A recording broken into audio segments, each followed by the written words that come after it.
할게요. 하나님의 말씀은 출애굽기 25장.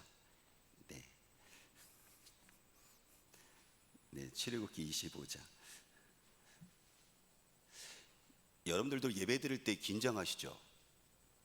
설교자인 저는 긴장 안 해도 여러분들 긴장 안 하시는군요. 네. 그러니까 지금 더 긴장이 되셨거든요, 저는요. 네, 여러분들은 더 긴장을 푸셨군요. 네, 알았습니다. 저는 긴장할 테니까 여러분들은 그냥 편하게 말씀을 들으시면 될 것 같아요. 네, 긴장하는 것은 한 사람만 긴장하면 되잖아요, 그렇죠? 네, 알겠습니다. 몇 사람 긴장해 주셔서 감사합니다. 출애굽기 25장 말씀 보도록 할게요. 출애굽기 25장.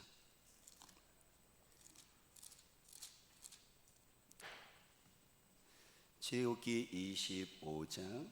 제가 꺼낸 성경은 구약 성경 119페이지에 출애굽기 25장. 원래 성경 본문 말씀은 1절에서 22절 말씀인데 제가 1절부터 9절까지만 읽도록 할게요. 그리고 이따가 제가 나머지는 설교하면서 설교 가운데 있으니까요. 1절부터 9절까지 저희들이 천천히 하나님의 말씀을 우리 같이 함께 우리 말씀을 읽도록 하겠습니다. 여호와께서 모세에게 말씀을 이르시되 이스라엘 자손에게 명령하여 내게 예물을 가져오라고 기쁜 마음으로 내는 자가 내게 바치는 모든 것을 너희는 받을지니라.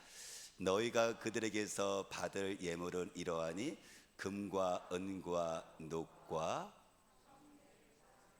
4절 넘겨주세요. 청색, 자색, 홍색 실과 가는 배 실과 염소 털과 붉은 물들인 수양의 가죽과 해달의 가죽과 조각목과 등유와 관유에 드는 향료와 분향할 향을 만들 향품과 호마노며 애복과 흉패에 물린 보석이니라. 내가 그들 중에 거할 성소를 그들이 나를 위하여 짓되 무릇 내가 내게 보이는 모양대로 장막을 짓고 각 기구들도 그 모양을 따라 지을지니라. 아멘. 사진을 한 장 보도록 할게요. 사진 한 장을 볼게요. 지금 보면 지도가 있잖아요. 저 지도에서 보면 이집트, 애굽에서 이제 탈출을 하죠. 탈출해서 홍해를 건넌 다음에 밑으로 쭉 내려오는데 여기가 광야예요. 광야에서 광야 맨 밑에 보니까는 뭐가 있어? 무슨 산이 있어요? 시내 산이 있죠, 그렇죠? 지금 시내 산에서 중요한 두 가지 사건, 두 가지 일이 발생을 해요. 그게 한 가지가 뭐냐면은 그 옆에 있는 십계명인 것처럼 19장서부터 24장까지는 십계명, 율법이죠, 그렇죠? 율법인 십계명과 십계명을 적용시킬 수 있는 42개의 사례법이 나와요. 요게 이제 한 가지 율법을 받는 것이고, 또 한 가지는 오늘 25장서부터 40장까지 이게 뭐냐면 성막, 이게 성막이 옆에 있는 그림 있죠, 그렇죠? 저 성막이에요. 하나님의 집, 하나님을 만나서 예배드리는 곳, 이게 이제 성막이죠, 그렇죠? 그래서 우리는 저 성막을 오늘 성막에 어떤 의미가 있는지를 볼 것이고, 다음 사진 하나 보여주시겠어요? 아니요, 다음 사진이요. 그래서 성막 안에는 여러 가지 기구가 있을 거 아니에요. 그런데 오늘 기구 중에서 맨 안쪽에 있는 법궤를 먼저 성경에서 이야기를 해요. 그래서 오늘은 저희들이 저 법궤를 볼 것인데, 저 법궤 안에 뭐가 들어있느냐면 저 뚜껑을 열었잖아요. 십계명을 이렇게 넣어놨어요.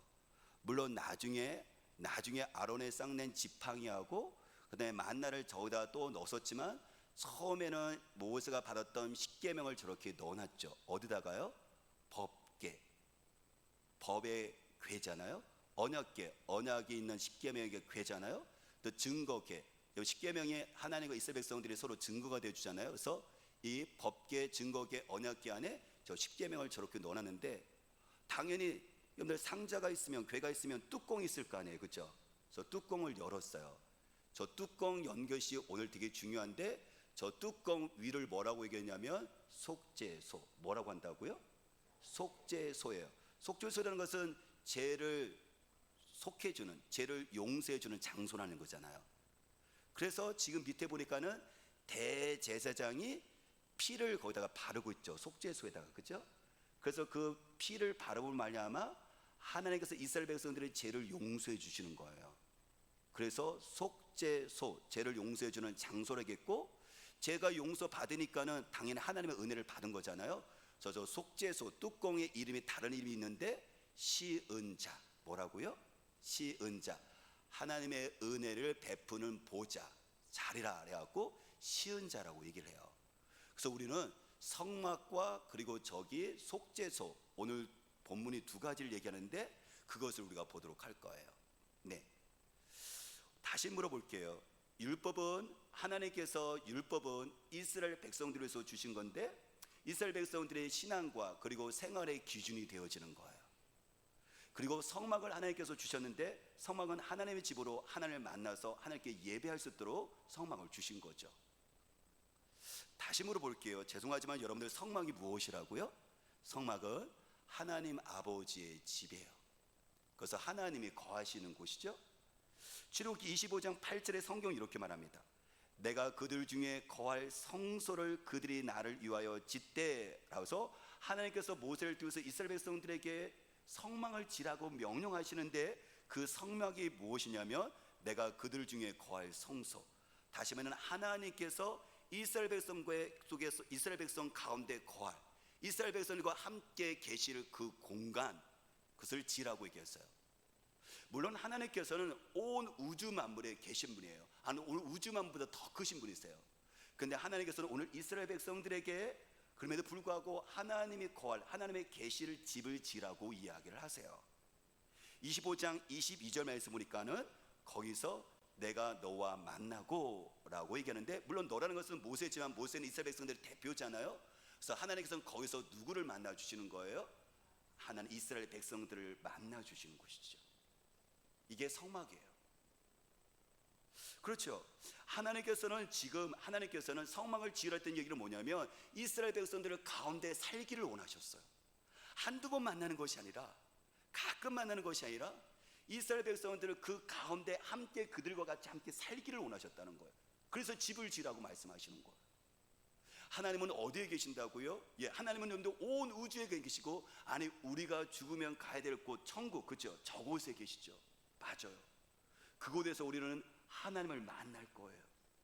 그러면 이 땅에서는요, 하나님 못 만나나요? 아니요. 이스라엘 백성들은 지금 광야길을 가고 있잖아요, 그렇죠? 하나님이 저곳에 계신다면 이스라엘 백성들은 현실은 너무 고달픈 거예요. 그래서 하나님께서는 저 멀리 하늘나라에 계신 것은 분명한 사실이지만 이스라엘 백성들의 광야길, 그들의 인생 그 가운데 한가운데 들어오셨어요. 그래서 이스라엘 백성들이 그래서 더울 때, 이스라엘 백성들이 추울 때, 이스라엘 백성들이 배고플 때, 이스라엘 백성들이 고난 가운데 있었을 때, 이스라엘 백성들이 위험 가운데 있었을 때 하나님이 저곳에 계신다면 아무 의미가 없는 거죠. 그런데 하나님은 저곳에 계시기도 하시지만 하나님은 이스라엘 백성들이 그 광야길 속에서 들어와 주셨어요. 그래서 그들과 같이 함께 동행해 주셨어요.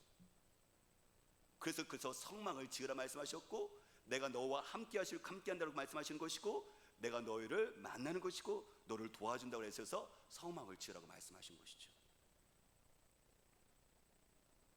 근데 이 성막이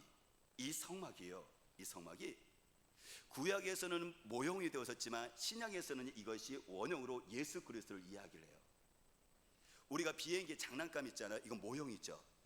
근데 이 비행기 장난감 모형이지만은 원형은 비행기장 가면요 진짜 비행기가 있어요. 그런 것처럼 이 성막은요 모형이에요. 누구를 이야기하는 걸까요? 원형은 뭘까요? 예수 그리스도를 이야기하는 거예요. 그래서 사실 성막을 통해서요, 아니 성막의 기구를 통해서요, 누구를 봐야 되느냐면은 예수 그리스도를 보셔야 돼요. 요한복음 1장 1절에 성경이 이렇게 말합니다.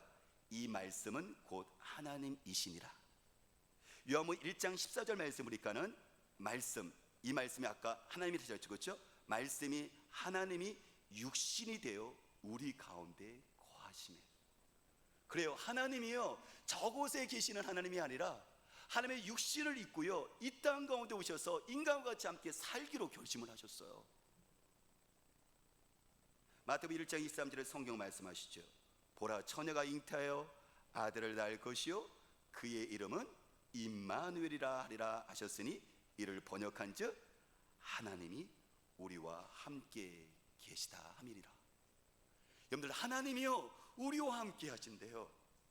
하나님이 저곳에 계신 것이 아니라, 멀리 있는 것이 아니라, 나의 삶과 상관없는 분이 계신 것이 아니라, 하나님께서 이스라엘 그 땅 가운데, 하나님의 백성들 가운데 하나님께서 인간의 몸을 입고 하나님께서 오셔서 함께 사셨어요. 이분이 누구세요? 예수 그리스도신 거예요.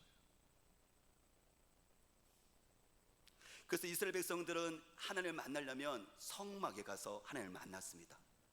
그리고 하나님의 음성을 들었습니다. 그리고 하나님의 도움을 받았어요. 그래서 성막, 하나님의 짐이 있음으로 말미암아, 하나님을 만남으로 말미암아 이스라엘 백성들은 그 광야길을 넉넉하게 극복할 수 있었던 거예요. 가나안 땅에 들어갈 수 있었던 곳이었어요. 그 광야길 속에서 성막, 하나님이 함께 거하시지 않았다면 이스라엘 백성들은 광야길 40년 동안 어떻게 버텨냅니까? 그 때문에 하나님의 계심을 말미암아 그들의 삶은 풍성해질 수가 있었죠. 성전을 통하여 하나님을 만났었죠. 그렇다면 참 성전은 누구예요? 예수 그리스도예요. 그래서 그 예수님을 통해서 우리는 하나님을 만나는 거예요. 하나님을 보는 거죠. 우리가 그 예수를 통해서 하나님을, 우리가 예수님을 위해는 누가 하나님을 만날 수가 있겠어요? 다른 종교 좋습니다. 불교도 그렇고요, 이슬람도 그렇고요, 다른 철학도 괜찮습니다. 하지만 윤리적으로 도덕적으로 좋을지 모르지만 하나님을 만나는 것은요, 아까 성전을 통해서 하나님을 만났던 것처럼 여러분들 참 성전이신 예수 그리스도를 이외에는 통하지 않고서는 하늘에 계신 하나님을 만날 수가 없는 거예요.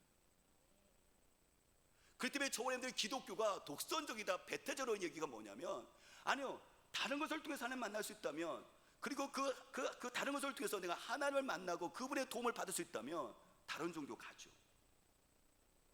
근데 성경은 우리에게 이야기합니다. 하나님이 인간의 몸을 입고 이 땅에 직접 오셨고 그분이 우리와 함께 거하시면서 그분을 통해서 우리는 어떻게 하죠? 하나님을 만나면서 하나님의 도움을 받고 이 땅 가운데 사는 거예요.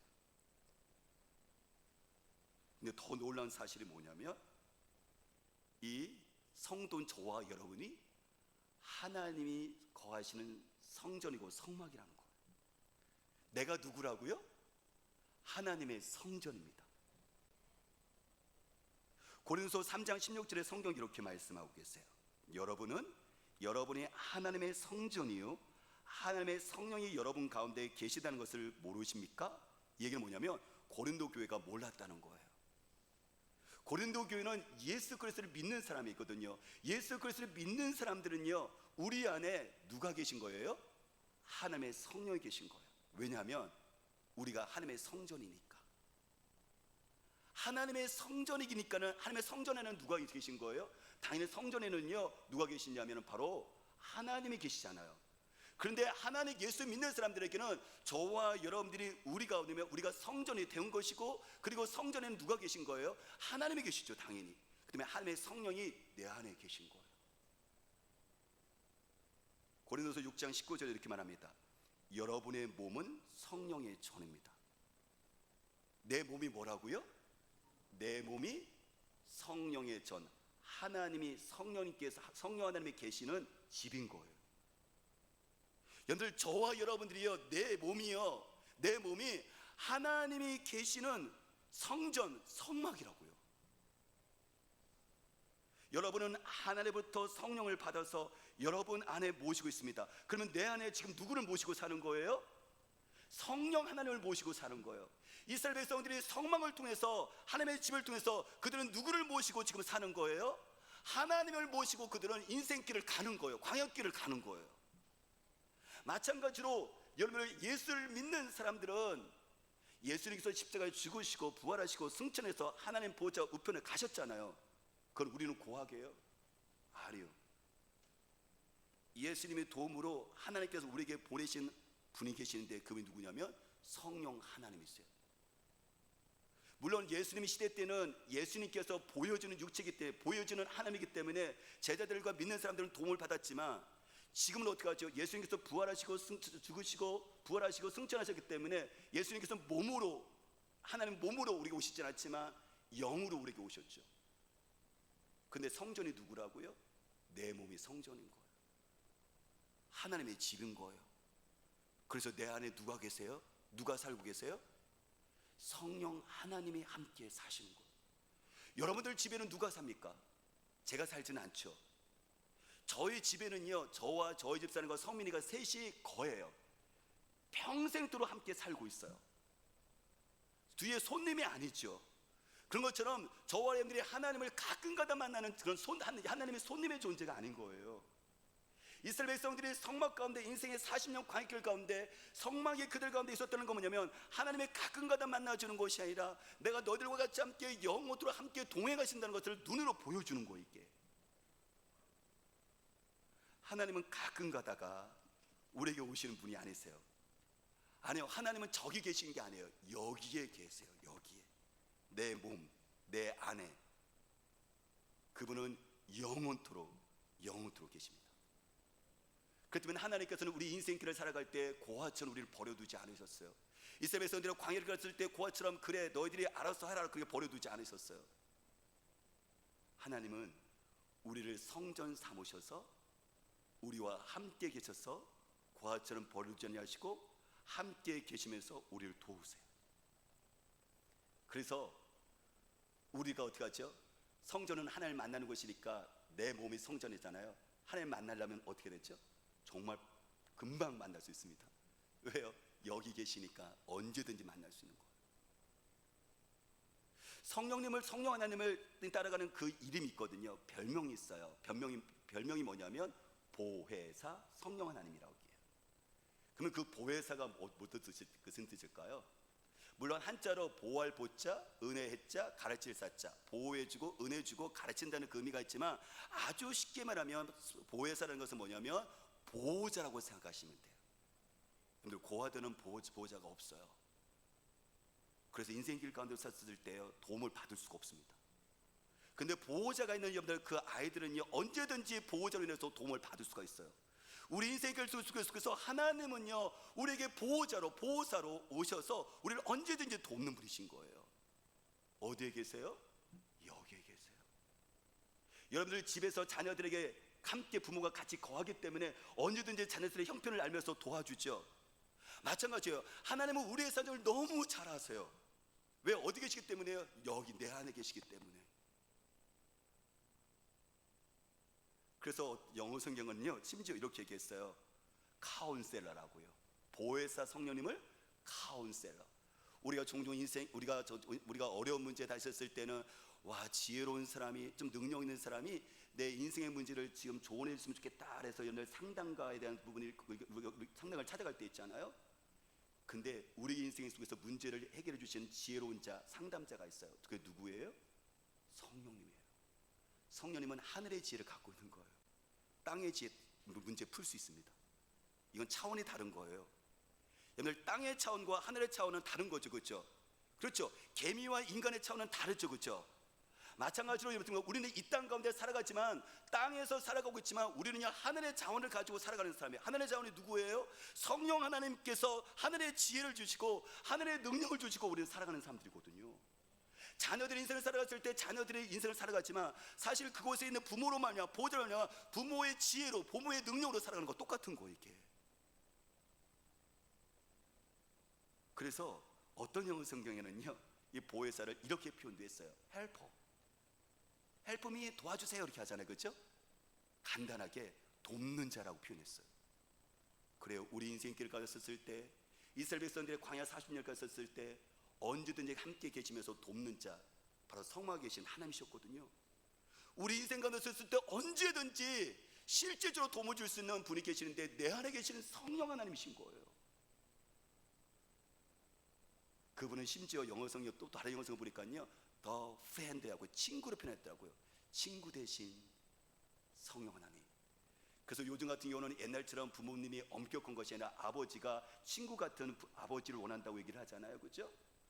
왜냐하면 옛날 아버지는 너무 근엄해서 가까이 가지 못하고 거룩해서 멀리 떨어져서 바라는 그런 생각을 생각했는데, 그런데 우리가 언제든지 가까이 가서, 친구는 언제든지 얘기하잖아요. 속사정을 톡 시원하게 털어놓잖아요. 그런 것처럼 하나님은 가까이 계신 분이세요. 하나님은 나의 친구가 되어주셔서 내 속사정을 언제든지 털어놓을 수 있고, 그분의 지혜를 빌 수 있고, 위로받을 수 있고, 능력을 받을 수 있는 분이신 거예요. 그분이 어디 계시다고요? 여기 계세요. 어디 계시다고요? 저기 계시는 게 아니에요.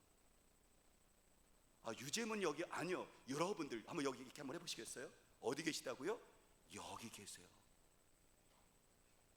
근데 안타까운 게 있어요. 여러분들은 가장 나를 도울 수 있는 확실한 보호자를 잊고 사세요. 성령님은 여기 계시는데, 하나님은 여기 계시는데, 하나님은 저기 계시다고 생각을 하셔서 하나님께 있어서 막연하게 도움을 못 구해요. 저는 제 목양실 문을 항상 열어놓거든요. 아주 특별하지 않고서는 제가 문을 거의 열어놔요. 그 이유는 뭐냐면, 제가 여러분들에게 언제든지 들어올 수 있도록 제가 문을 열어놓은 거거든요.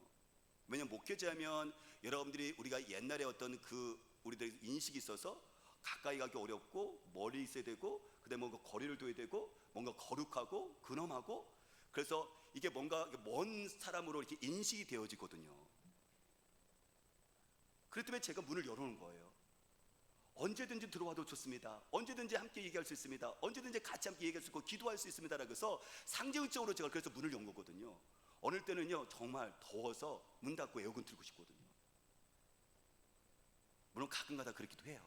너무 더우면요. 그런데 종종 보면요, 우리 청년들만 보더라도요, 문이 열린 것을 너무 잘 활용하는 사람이 있어요. 근데 대부분의 청년들이 문이 열렸음에도 불구하고요, 저에게 언제든지 오질 않아요. 그래서 끙끙 혼자 신음해요.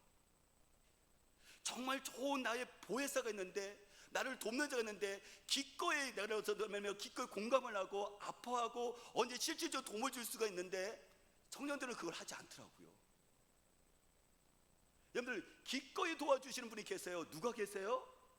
바로 성령, 보혜사 성령님이 계세요. 어디에 계세요? 문을 활짝 열어놓고 여기 계세요. 여기. 저기 계신 게 아니라 여기 계세요.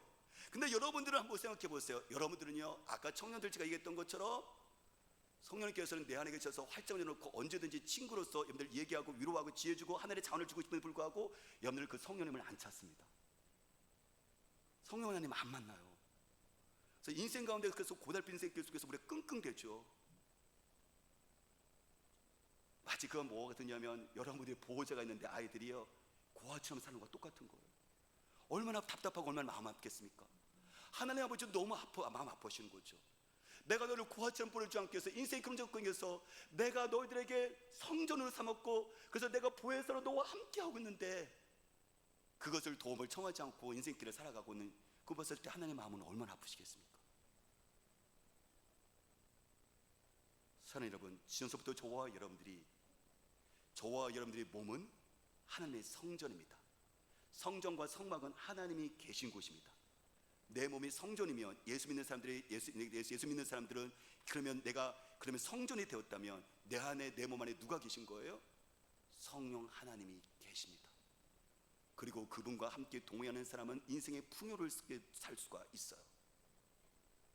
저와 여러분들이 그 성령 하나님, 나를 성막을 삼아서 계신 성령 하나님, 그 성령 하나님과 같이 함께 인생 가운데 우리 함께 사시고, 또 함께 우리가 그 성령의 도움을 받고 살아지는 인생 되시기를 주님으로 축복합니다. 여기에서 한 가지 도전되는 게 있어요. 예수 믿는 사람들은 내가 몸이 성전이고, 그리고 성전 대신 내 몸 안에 성령 하나님이 계신다. 그래서 그분의 도움을 언제든지 받을 수 있는 바로 보호자라는 것을 갖게 되어지는데요. 그러면서 동시에 우리에게 그것은 무엇을 요구하느냐면 거룩한 삶을 요청을 하세요. 무엇을 요청한다고요? 거룩한 삶을 요구하세요. 아까 고린도서 3장 16절에 성경이 이렇게 말했죠. 너희가 하나님의 성전인 것과 하나님의 성령이 너희 안에 거하시는 것을 알지 못하느냐. 그러니까 예수 믿는 사람들은 내 몸이 성전이고 내 안에 누가 계신다고요? 성령 하나님이 계신 것을 왜 모르느냐. 제발 좀 알아라 하는 게 답답하게 고린도 교회 성도들이 얘기를 하는 거예요. 그러면서 16장 뒤에 그걸 왜 얘기하느냐면 17절 말씀 보니까 고린도서 1장 17절에 이렇게 말씀하셨습니다. 하나님의 성전은 거룩하니, 하나님의 성전은 어떻다고요? 거룩하니 너희도 그러하니라. 너희도 어떻게 하라는 얘기예요? 거룩하라 얘기하시는 거예요. 왜요? 우리가 하나님의 성전이니까. 하나님의 성전은 거룩하니까 너희들도 하나님의 성전이지 않냐, 그러니까 너희도 거룩해야 된다라고 우리에게 요청을 하시는 거예요. 고린도서 6장 아까 19절에 이렇게 말씀했죠. 여러분의 몸은 성령의 전입니다. 우리 몸이 뭐라고요? 성령의 전, 하나님의 계신 곳이에요. 여러분은 하나님으로부터 성령을 받아서 여러분 안에 모시고 있습니다. 성령님이 내 안에 계셔서 성령을 모시면서 내가 하나님을 모시면서 살아가고 있는 거예요. 이게 6장 19절인데 그렇게 말하는 이유가 있어요. 왜냐하면 18절에 나오는데 음행을 피하십시오. 뭘 피하라고요? 음행을 피하십시오. 예수를 믿는데요, 예수 믿는 사람들이 음행을 저질러요. 예수 믿는 사람들이 음행을 저질러요. 음란을 저질러요. 창기에게 가요. 마사지를 받아요. 애들 결혼한 공식적인 법적인 결혼 이후에 다른 여자와 남자들을 찾아가요. 내가 예수를 믿는데요. 그러면서도 어떻게 하죠? 내가 구원받았으니까 괜찮대요. 그러니까 지금 고린도 교회에 지금 뭐라고 말씀하시냐면, 너희가 하나님의 성전이지 않냐, 너희 몸이 하나님의 성전이지 않냐, 그럼 너희 안에 하나님의 거룩하신 성령께서 계시지 않냐. 그러면 하나님의 성전이 거룩한 것처럼 너희 몸도 하나님의 성전이니까 우리가 어떻게 되는 거예요? 음행을 버려야 되는 거예요. 우리도 거룩한 삶을 살아야 되는 거예요.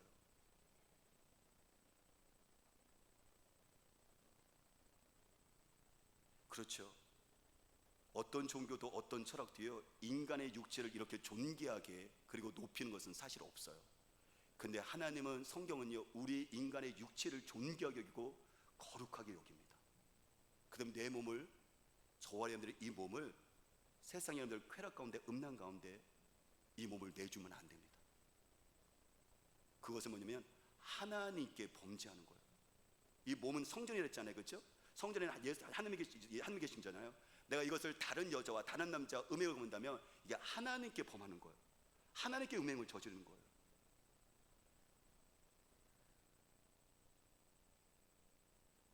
여러분들 이 사람이 얘기하면 누구를 생각나세요? 눈물의 기도로 기른 자식은 절대 망하지 않는다. 누가 생각나세요? 어거스틴이 생각나죠. 왜냐면 어거스틴의 엄마가 30년 동안 이 아들을 위해서 눈물로 기도했으니까. 왜냐면 이 아들이, 어머니가 30년 동안 모니까 눈물로 기도한 이유가 있는데 탕자였어요. 어렸을 때 공부를 잘하고 똑똑했어요. 17살 때 엄마가 그 당시에 대도시인 카르타로 유학을 보냈거든요.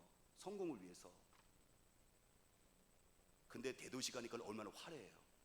유혹할 게 많죠. 그는 쾌락에 빠지는데요, 그는 17살 때 부모의 허락 없이 결혼하지 않고요, 한 여자와 동거를 해요. 그리고 그 다음에 아기를 낳아요. 그는 청소년 때부터 성적 유혹에 빠져요. 이 음행에 빠져요. 이 몸을, 자기의 쾌락을 추구하는데 청소년 때부터 그 몸을 여러분들 빼앗기 시작합니다. 더 안타까운 것은 뭐냐면, 자기가 믿는 그 기독교 신앙을 그 당시 이단이라고 하는 만이교회에다가, 만이교회에 침투하면서부터 기독교 신앙과 하나님과 점점 멀어지는 거죠. 그 얘기를 들었던 어머니가 그곳에 쫓아가서 아들에게 호소하는 거예요. 아들아, 나는 네가 성공하지 않아도 좋다. 네가 아버지께로, 하나님께로 돌아왔으면 좋겠다라고 어머니가 눈물 흘리면서 애절하게 아들에게 얘기를 하는 거예요. 이게. 그래서 어머니가 돌아와서 아들을 위해서 계속 기도합니다. 하나님, 아들이 하나님 아버지를 만나게 해주세요. 하나님 아들이 하나님을 만나게, 주님을 만나게 해주세요라고요. 그러니까 이 아들의 마음 가운데, 어렸을 마음 가운데 이게 이제 갈등하기 시작하는 거예요. 이제 파도가 일기 시작하는 거죠. 두 가지 마음이 이제 싸우기 시작합니다. 나는 더 즐기고 싶다. 이 세상의 쾌락 가운데, 즐거움 가운데 내가 이거 노름과 쾌락과 이 여자 가운데 속에 더 즐기고 싶다. 그렇죠. 왜냐면 거기에 낙이 있으니까, 즐거움이 있으니까. 인생에서 힘든 것들을 거기서 여러분들 그것을 회복시킬 수 있는 그것들이 있으니까. 어거스틴은 여기서 이것에 나오고 싶지 않은 거예요. 근데 한편으로 어머니의 기도와 또한 성령님의 그 움직임으로 말미암아, 아니다, 내가 아버지께로 돌아가야 된다. 이것이 이 마음속에 계속 갈등하기 시작을 하는 거죠. 근데 그런 가운데 속에서도 그가 이제 성경 말씀을 보게 되어지는데 그 성경 말씀을 통해서 그가 하나님께로 돌아옵니다. 그게 로마서 13장 13절에 14절 말씀이에요. 낮에와 같이 단정행하고 방탕하거나 술 취하지 말며 음란하거나 호색하지 말며 다투거나 시기하지 말고 오직 주 예수 그리스도로 옷 입고 정욕을 위하여 육신의 일을 도모하지 말라. 그는요 자기의 정욕, 쾌락을 위해서, 즐거움을 위해서 육신의 일을 도모했거든요. 방탕과 술 취함과 음란과 호색에 빠졌거든요. 그리고 거짓 여러분들 종교에 빠졌거든요. 근데 이 말씀이 여러분들 빛으로 들어와서 그가 자기가 의심하는 것들을 여러분들 회개하고 하고 다시 그래서 어머니 앞에서 결단해요. 어머니, 제가 주님께로 돌아가겠습니다라고요. 그가 이제 성경을 읽기 시작하고 그 속에서 하나님의 그 십자가의 사랑이 어떤 사랑인지를 그는 발견합니다. 그래서 그가 성자, 성 어거스틴이라고 바뀌어진 거예요. 그는요 어떤 사람이었었냐면 자기 육신을 세상의 쾌락으로 썼던 사람이에요. 근데 예수 믿는 사람들은 방금 얘기했던 것처럼 우리는 어떻게 하죠? 성전이고 하나님의 성령이 안에 계시기 때문에 우리는 그 몸을 하나님의 기뻐하시는 산 제물로 우리 몸을 드려야 되는 거예요. 내 자신의 쾌락과 즐거움으로 우리의 내 인생을 그 몸을 드리는 것이 아니라 내 이 몸을 하나님의 기뻐하시는 여러분들 그 산 제물로 우리가 드려야 되는 것이죠. 저 여러분 삶 가운데 속에서 내 몸이 뭐라고요? 성전이다. 그리고 이 성전에 누가 계시다고요? 하나님이 계십니다. 그래서 여러분들 이 몸을 바로 내가 제물로 삼아서 우리 하나님께 드릴 수 있는, 기쁘게 드릴 수 있는 우리의 제물을 축복합니다. 이게 성막을 얘기하면서 그 다음에 보면 이제 맨 안쪽에 아까 뭐가 있다 그랬죠? 법궤가 있다 그랬어요. 근데 그 법궤를 우리가 이렇게 언약궤, 우리가 증거궤라고 했는데 이 법궤를 뚜껑을 뭐라고 하냐면 아까 얘기한 것처럼 우리가 궤가 있으면 뚜껑이 있을 거 아니에요. 이 뚜껑이 뭐냐면 이 뚜껑이 이게 속죄소예요. 근데 뚜껑 밑에는 뭐가 있죠? 아까 법궤니까는 바로 십계명이 들어가 있겠죠. 이스라엘 백성들은 하나님의 백성으로서 법을 지키면서 살아야 됐었어요. 십계명이요, 기본적으로. 근데 그 십계명을 어기게 되면 하나님의 교제가 끊어지고요, 그는 하나님의 도움을 받지를 못하는 상태에 빠져요. 하나님은 거룩하신 죄가 없는 분이시고 공의로우신 분이니까 죄에 대해서는 심판하신 분이죠. 구원이 없는 것이 아니라, 이스라엘 백성은 떨어진 것이 아니라 하나님의 도움을 받을 수 있는 길이 막혀버리는 거예요, 이게. 근데 이스라엘 백성들이 십계명대로 사나요? 못 삽니다. 하나님의 백성으로서 하나님의 법인 십계명을 가지고, 율법을 가지고 살아가는데, 살아보려고 애쓰지만은요 그들은 넘어져요. 십계명을 못 지킵니다.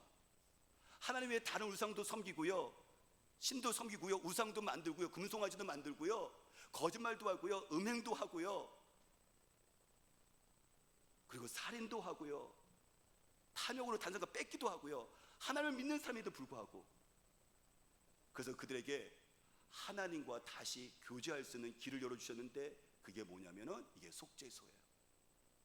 그게 뭐냐면, 속죄소가 뭐냐면 아까 말한 것처럼 죄를 용서해주는 장소. 그래서 대제사장이 1년에 한 번 속죄 제물, 어린 양, 흠없는 어린 양의 피를 가지고 바로 그 법궤 앞에 가갖고 속죄소에다가 그 어린 양 피를, 속죄 제물의 피, 어린 양 피를 거기다 뿌리는 거예요. 거기다 부는 거예요. 그래서 하나님께서는 그 속죄 제물의 그 피의 희생을 통해서 이스라엘 백성들에게 1년 동안 죄 용서를 선포해 주시는 거예요. 그래서 그들은 다시 하나님과 만남 속에서 하나님과 다시 함께 동행하는 풍성한 삶을 살 수가 있게 되는 거죠. 근데 이것이 아까 말한 것처럼 누구를 상징하는 거라고요? 예수 그리스도를 이야기하는 거예요. 속죄에서는 십자가죠. 예수님이 십자가에서 피를 흘리셨죠. 속죄의 제물이 되어주셨죠.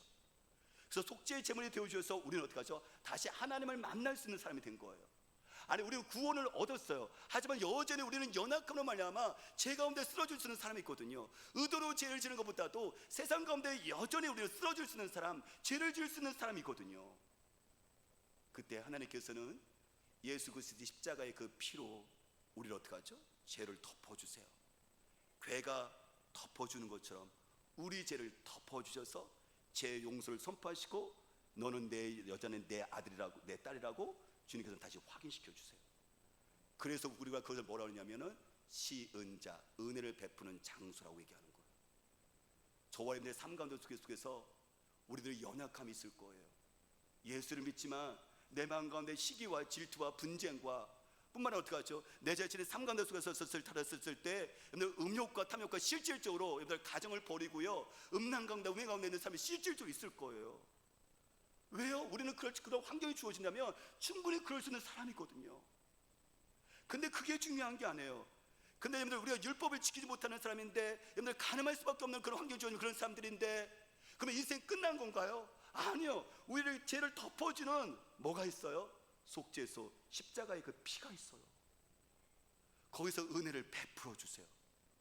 그래서 이스라엘 백성들이 다시 살 수 있는 것처럼 우리 인생 가운데 그 죄의 짐을 벗고 우리가 그 자유함으로 우리 인생을 다시 한번 살 수가 있는 거예요. 그 자리가 심판의 자리가 아니라 심판의 보좌가 아니라 은혜의 보좌가 되는 거예요. 어디가요? 여기에. 그래서 여러분들이 인생 가운데 속에서 힘들고 쓰러져 넘어졌었을 때 어디를 찾아가느냐면 여기를 찾으시면 돼요.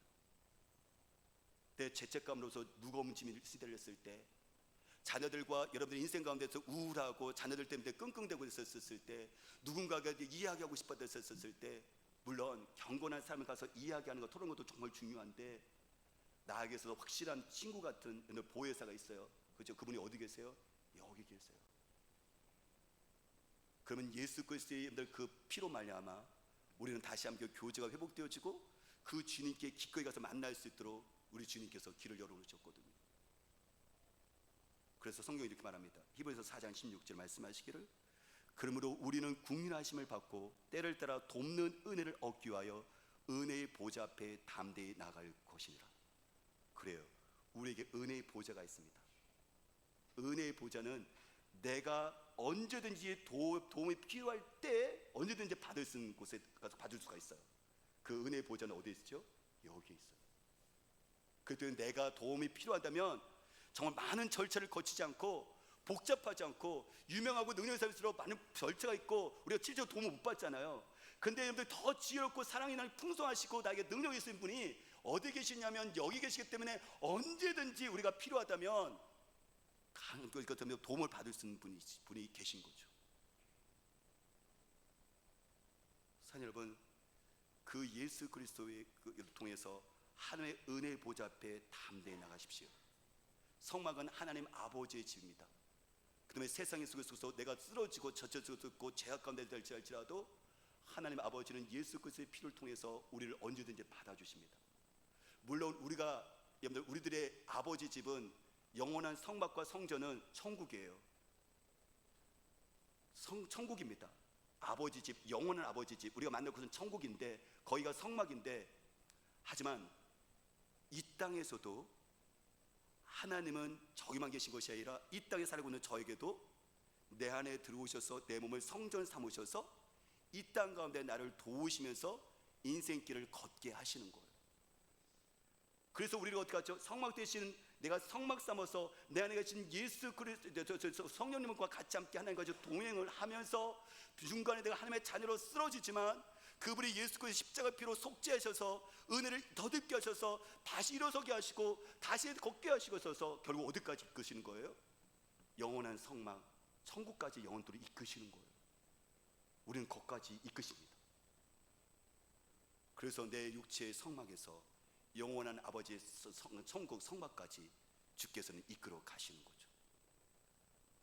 저희들의 삶 가운데 속에서 살아계신 그 하나님, 저곳에 계시지만 이곳에서도 여기에서도 하나님은 여전히 계십니다. 그리고 그분은 저와 여러분에게 말씀하십니다. 내가 너를 사랑하고 내가 너를 돕기를 원한다고요. 그분께서는 여기에 계십니다. 끝날 때까지 그분은 나를 떠나지 아니하시고 나의 보호자로서 그분은 나를 도우십니다. 하나님 아버지의 성막을 갈 때까지 말이죠. 그분의 사랑은 절대 변하지 않습니다. 그분과 삶을 살 때 보여진 이 교회를 떠나서 그것을 끝나는 게 아니라 성막인 여러분의 몸이 세상 가운데 가정과 직장과 세상과 나올 때 여러분들 혼자서 싸우지 마시고 광야 길을 쓸 때 성막인 하나님이 동행하셨던 것처럼 성막인 저와 여러분들의 몸이 여러분들의 삶 가운데 거기서 예수 바로 하나님의 말미암아 그곳 가운데 여러분들이 삶의 능력을 얻을 수 있는 기쁨을 얻을 수 있는 주가 여러분들 되시기를 주의 이름으로 축복합니다. 기도하겠습니다.